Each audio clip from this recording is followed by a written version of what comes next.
I had a lovely go last night at picking one stem of every single narcissus or daffodil that we grow at Perch Hill, and you can see we've got quite an array, over 30, and I just love them. But I thought it would be worthwhile just going through which are the best for picking for early, for grass, and then some new personal favourites.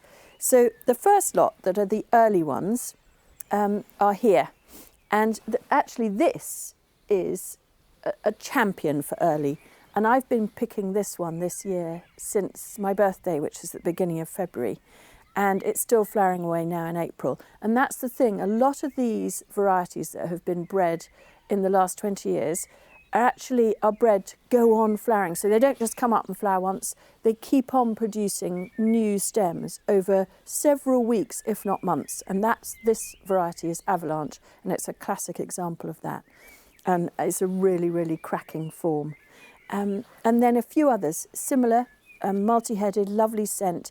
This is right at the end of its season now, and so there's just one flower head at the top of the stem. It actually normally has 4 or 5. This is called Cragford, and I love it. And then another with beautiful scent is called Early Cheer, and that you can see it's like a sort of powder puff of a narcissus, and it has got wonderful perfume, really amazing, and a good vase life. And then 3 classics for early. This one is February Gold, which is probably my least favourite, but it does reliably flower in February. This is the classic that everybody grows, and it is wonderful, called Tete-a-Tete. And more unusual and exceptional, I think, is this crazy starburst called Rip Van Winkle. So those are all really reliable earlies. Then, very reliable for the vase, again, got to be Avalanche, which is just an absolute cracker. And I also love Narcissus geranium, that in fact used to be called the florist narcissus because it has such a good vase life. And that's, of course, what you want for picking. And all these will give you at least a week in the vase if you keep them cool. And also you want lovely scent for if you're bringing them into the house. And this one particularly, called Trevithian, is scented of Stephanotis, and that's bred in Cornwall, an absolute beauty. And then you couldn't talk about picking Narcissi without talking about the pheasant's-eye group. So this is Actaea, which is the early flowering pheasant's eye, and then you go on to Recurvus into the later part of April and into May. Then ones for grass, a real personal favourite here is W.P. Milner, and it really highlights for me the importance of delicacy in grass, because you want it to look like you'd see them in nature. And this is really delicate, and it has a lovely delicate leaf which is silvery grey. You don't want the chunky ones with the big strap-like foliage, because when they die back they look really awful. So whereas when these die back they're sort of delicate enough to look fine. I'm always looking for sort of chive-like flower in a way. And then this is again classic, which is Actaea, which I've already mentioned for cutting. That's brilliant for grass, as is Recurvus. Sailboat, another really delicate multi-headed one with fine stems. And then these two are very similar, and I have to often get the book out to actually differentiate. This is Pseudo-Narcissus, which is the classic wild native daffodil that Wordsworth wrote about.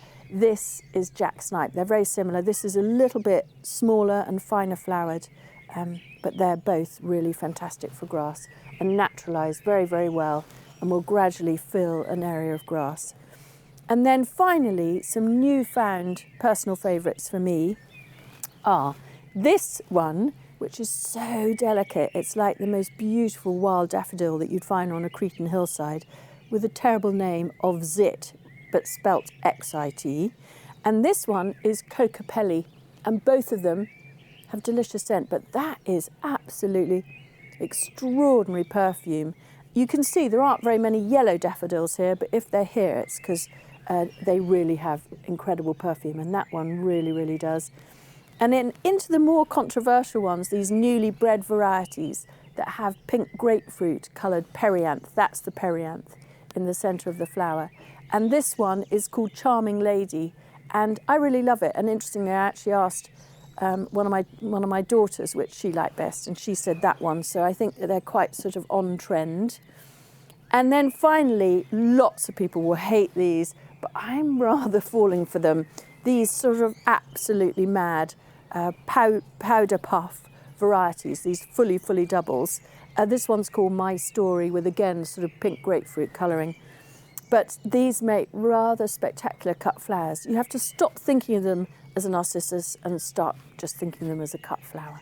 So what an array, and how could you have February, but March and April without narcissi? They're just the mainstay of the garden here.